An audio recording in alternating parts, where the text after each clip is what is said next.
हो सकता है, देश में किस तरह का एक विमर्श पैदा किया जाए, क्या एक नैरेटिव पैदा किया जाए कि ये सारी व्यवस्थाएं ठीक हो और हर एक आम आदमी, चाहे वो मुसलमान हो, चाहे वो सिख हो, चाहे वो क्रिश्चियन हो, चाहे वो और कोई हो, और बहुसंख्यक समाज सब मिलकर रह सकें। इसका क्या हल देखते हैं आप, किस तरह की व्यवस्था होनी चाहिए?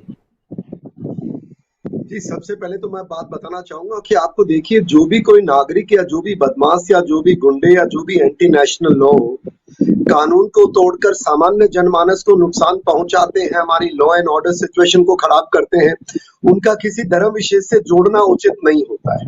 वो दंगाई है, वो पत्थरबाज है, वो देशद्रोही है, वो नागरिकों के विरोधी है, तो उनको उसी नजरिए से देखते हुए उनके ऊपर कार्रवाई सख्त से सख्त होनी चाहिए।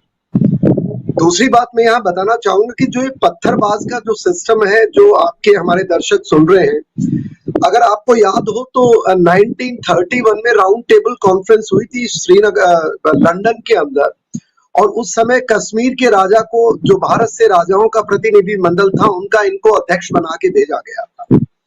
और उन्होंने उम्मीद ये जताई थी ब्रिटिशर्स ने 30s में कि कश्मीर के जो राजा हैं वो हमारा समर्थन करेंगे कि भाई अंग्रेज रह सकते हैं, लेकिन वो उल्टा हो गया। और जब तक महाराजा वहां से वापस लौटते हैं जहाज से, तब तक पंजाब से ब्रिटिशर्स ने शेख अब्दुल्ला, फारूक अब्दुल्ला के फादर थे, वो शायद यूपी में उस समय टीचर का काम करते थे, इन लोगों से मिलकर के महाराजा के विरोध में, जब तक महाराजा जम्मू श्रीनगर पहुंचते तब तक वहां पर जेल के ऊपर पत्थरबाजी करवा दी थी।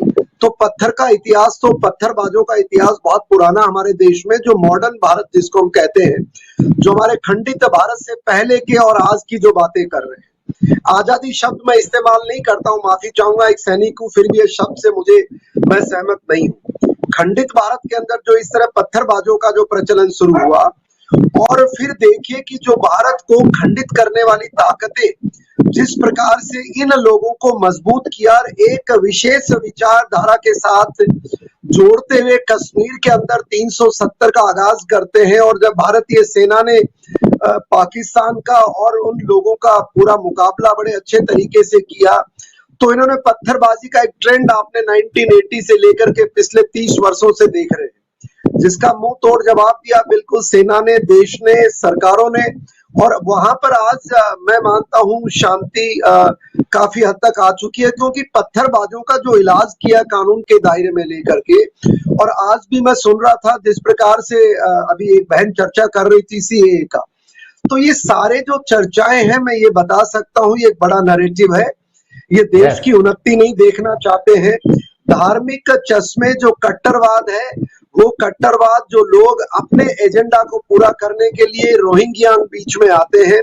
आपने सही कहा, बर्मा जो ब्रह्म देश है, इसमें किसी को डाउट नहीं होना चाहिए कि ये म्यांमार नाम क्यों रखा।